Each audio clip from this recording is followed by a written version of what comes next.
I just bought this Bill Atlas motor. This guy was local to me and he actually reached out to me to see if I was interested in this motor. This is going to go into an upcoming project that I haven't revealed to you guys yet, but I'm super excited to get into that super soon.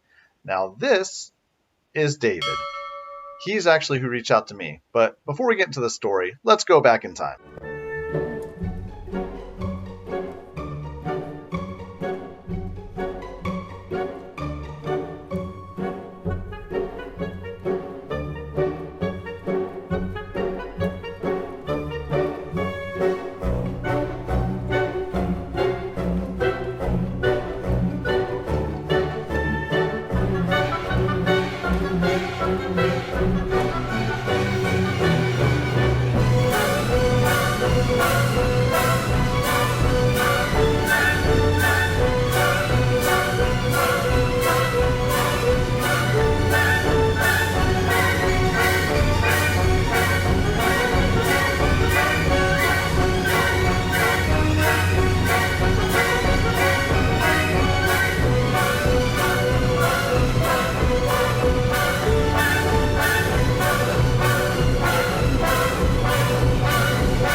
Hey, what's going on everybody? Welcome back to the channel. So as the title states, today we are on the way to buy a built Atlas motor. Now this is kind of a funny story. Randomly the other day a gentleman reached out to me and he said that he had a built motor and he was just seeing if I was interested in buying it. He winds up being like 10 minutes from my job, and I went to go see it, put my eyes on it, and I got to tell you guys, it's awesome. It's wild. This was so worth like the purchase and making a video that I had to show you guys. So we're gonna get to the guy's house here in a second. I just got off work, and I want you guys to see this motor and see the guy who built it and kind of hear his story, because it's just it's awesome. All right, well, here's the motor. This is Dave. He reached out to me what, about like a week ago or something now. Yeah, I think it was Monday morning, something like that. Yeah, so he happened to have this motor that he built, was it about 5 years ago? 2017, okay. Yeah. And he built it. It's pretty awesome. He had some custom rods made for it, some custom pistons. He made the adapter plate himself out of some looks like what, half-inch steel. Half-inch steel, yeah. That's like a NASCAR style clutch on a factory flywheel. Had a huge 88 millimeter turbo on it. Now, did you say this is like a Toyota style alternator? That is a Toyota. Okay. And then was running an aftermarket mechanical fuel pump, which is pretty awesome. And so yeah, I know you have the boxes over here for those rods and pistons, which I think are awesome. Yeah, boxes are right there, part numbers and everything.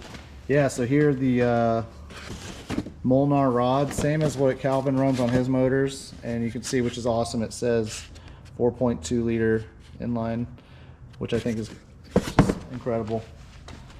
So yeah, I was just curious, you know, what made you go with that motor, and what your journey was building it, you know. So I've been into rotaries my entire life since I was 14 years old, and going to the track and seeing all the 2JZs going real fast, and found that I could build a dual overhead cam motor for next to nothing, as opposed to a really expensive 2Js that's actually bigger. For sure. You know, should make more power eventually when we get it all right, but yeah, you know, I put some time in it and whatever, but then I got to the point where I realized that the motor was going to make more power than what I could afford for a transmission at the time. And Yeah. that's why I got out of it. Okay. Yeah. Because, I mean, you know, I'd met a guy online or whatever, but he was making 1,400 horsepower with one of these at 40 pounds of boost, and that's where I was planning on being. Yeah. And anything that I could bolt up that I could afford at the time was going to break. Yeah. So I decided, well, let's put that one on hold and maybe another day. For sure. And then I moved and did a bunch of stuff and ended up with way too many projects. Yeah, and speaking of rotaries, I mean, you have this pretty awesome, this is one of the B2200. yeah, B2200 motors. No, that's a 13B. This is the B2200 truck. Yeah. That's actually a Cosmo motor from Japan. Okay. In a nutshell. I mean, the internals are basically a non-turbo 86 through 88 RX-7 motor. Guts, the steel plates and the housings are Cosmo housings. Okay. So, And one thing I wanted you to tell everybody, because I think it's awesome, I want to show them that intake manifold and how you made it. So a lot of people that have watched the channel for a while obviously know that I'm big into grassroots motorsports and budget builds. And David did some pretty cool stuff here, which is right up like, you know, Calvin's alley, as well as something that I would do. So tell them how you made this manifold. It's pretty sweet. So the flange I bought from a guy in Canada. Oh yeah, that's an Imtech flange, I think, right? Yep. Yep. And then the runners are stop sign pole. I work in construction and there's a lot of stuff that gets thrown away. Yep. So the runners are a stop sign pole that I cut pieces out of. I bought these bungs on, I think, from Summit. And then the pipe is off of a handrail on a bridge. That's awesome. It's off of 528. They had decided to demo the bridge and build it new, and they removed the handrails. And one of the guys that I knew from another company called me and says, "You got any use for some like 5-inch aluminum pipe?" I said, "Sure." He says, "I'll drop it off to you." So I ended up with it. That's awesome. And then you made your own fuel rail setup, right? I mean, you pulled the injectors off the head and Right, and plugged the head where the injectors went, just threaded them, and then this is fuel rail that they sell, I think, through Jegs by the foot, okay. and just put some little spots and Built some brackets and 2 1/2-inch bolts holds it down. Made it simple.